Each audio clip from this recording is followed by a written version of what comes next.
Okay, who's going to kick us off, please? Paddy? Hi, Frank. Obviously, a positive performance last week against Manchester City, very different performance tonight. How do you explain the difference between what you saw in the two games? Yeah, I mean, night and day. Really good. Last week, discipline, game plan, work ethic. Started the game well today. First 15 minutes looked like I wanted it to. Controlled a lot of the possession. But then the crucial part of Tottenham's game as a counter-attacking team is to find spaces behind you, to involve Harry Kane in the build, coming off, and players were very aware of that and didn't deal with it. And after that, it's a long, difficult night. If you're going to go 2 goals down, 3 goals down here with the level of player, give them confidence when they've not had confidence at home recently, then you make your own problems. What do you see as the main problems? I know it's a difficult question to ask you to answer. You've spoken a bit about mentality and things like that. What do you see as the main issues away from home, given the form? And do you have the confidence that you can put those issues? Well, the main issues tonight for me were football issues of mistakes and bad defending for the goals. It's quite clear. So, and it wasn't just the defensive situations at the top end of the pitch. We didn't show enough, and that was from the early part of the game. Even when we were in a relative control, we still weren't looking like we were threatening their backline enough. And Tottenham, the way they play, very organised and defend quite deep and block areas for you. So you have to try and break that. So we didn't show that. So there were big footballing parts of the game today. I think that the main reason, rather than home or away, if you make those footballing mistakes against top offensive players, then you're gonna concede. Are you surprised by what you're seeing in the final third? I know a lot's been made defensively, but tonight there was Bloom was back, Charles and Anthony Gordon. There is quality there, but I think it's the second game. That was a freeway, no shot on target. I mean, how do you explain kind of what's happened?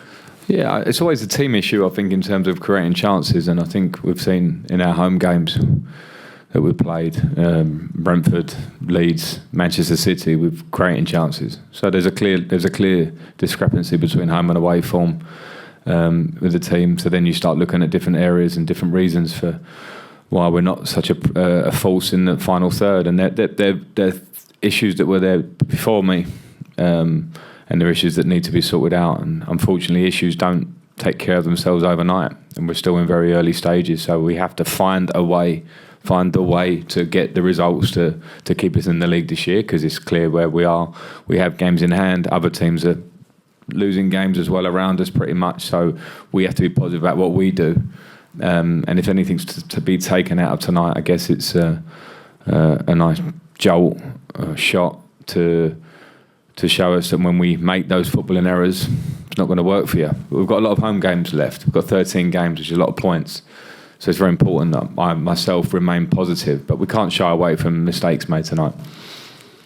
Frank, do you think there is tonight potentially bad a result as it was and a difficult performance to take, that you mentioned it there, it might be a jolt?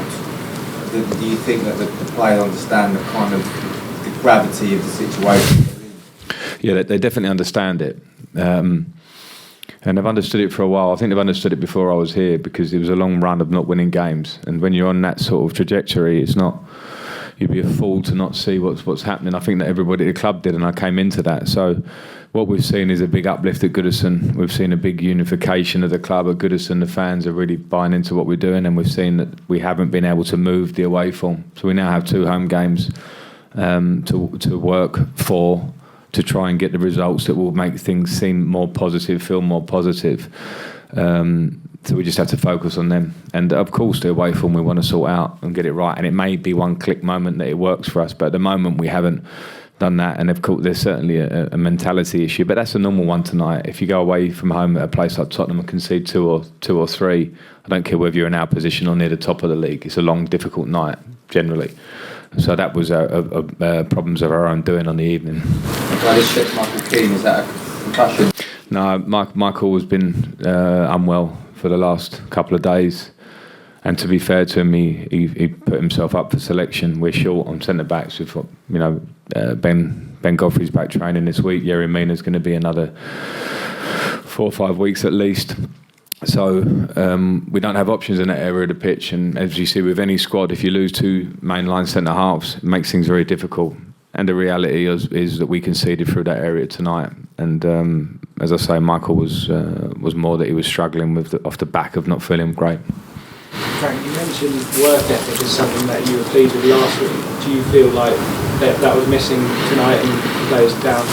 No, I thought it's not something that I've seen as missing since I've been here at all. The work ethic in training, the work ethic in games. I think it was more of a quality level tonight in certain areas where we didn't do our jobs. And then the work ethic becomes very difficult. And it's something I always demand. I'll go back and look at it. But for me, it was more footballing tonight. Okay. Thanks. Thank you. Thanks all. Cheers.